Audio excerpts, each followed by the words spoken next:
everyone. My name is Veeral Oza. I'm a gastroenterologist and interventional endoscopist at Prisma Health in Greenville, South Carolina.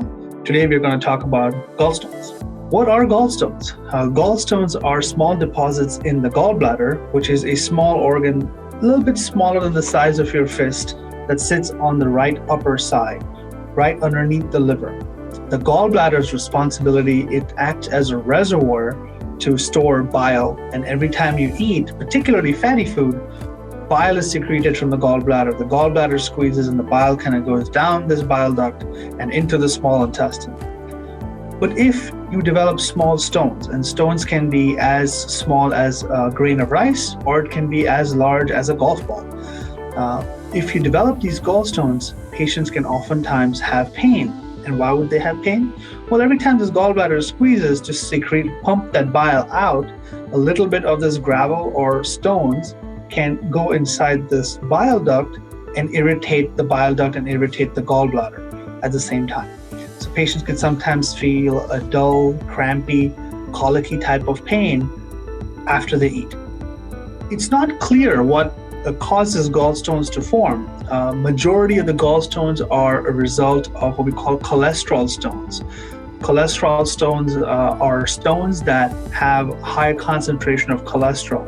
Now, oftentimes we tell patients that having a low-fat diet or being on a low cholesterol diet will help you avoid gallstones from forming, but that is not always necessarily true, because the metabolism of cholesterol and how bile is made, there's multiple steps in that process. And again, if you have genetic factors, much like many things in life, if you have certain genetic factors that increase your predisposition to forming stones, then even if your diet is low in cholesterol, you can still form what we call cholesterol stones. Other gallstones could be a result of certain bleeding disorders, such as sickle cell anemia or certain leukemias, which increase the risk of developing what we call pigment stones. But by and large, majority of stones that we encounter in our practice are cholesterol stones. Some of the signs of having gallstones include pain.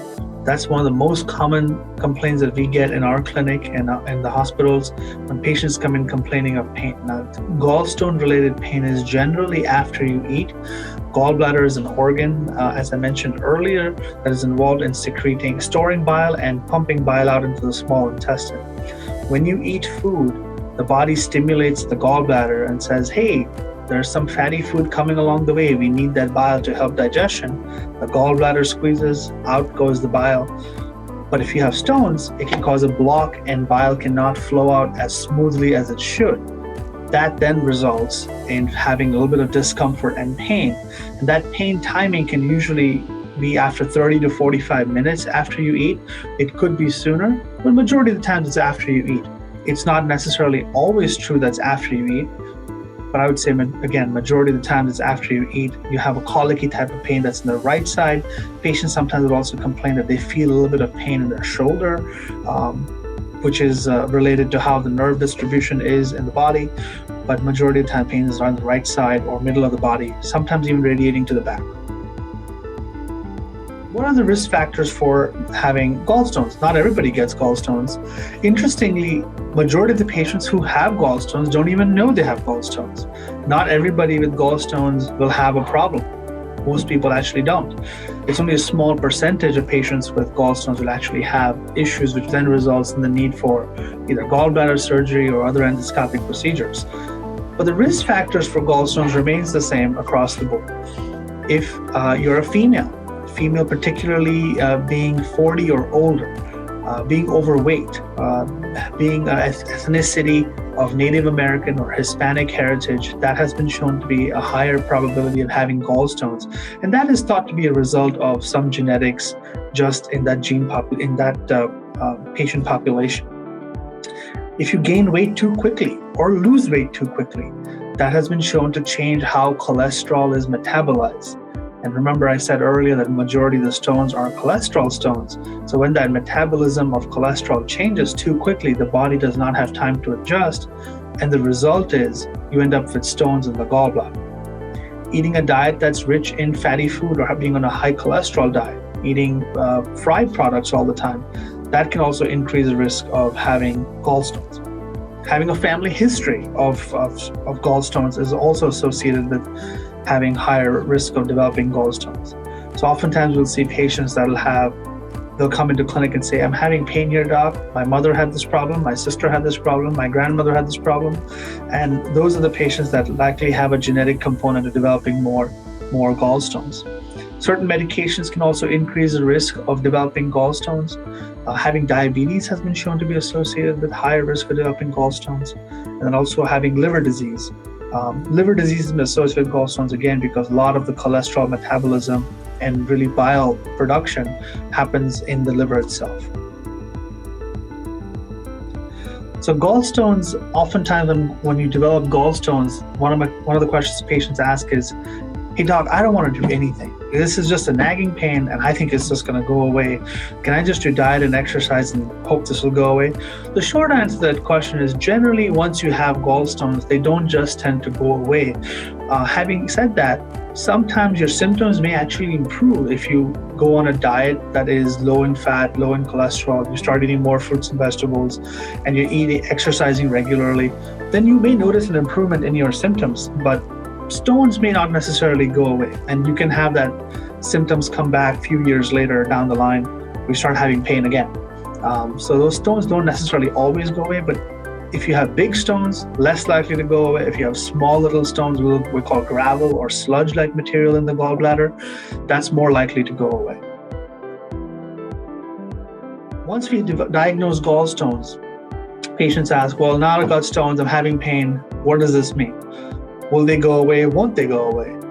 We can try dietary changes and see if that actually helps patients' symptoms, but oftentimes the answer is it actually won't help the patient's symptoms and the symptoms will continue.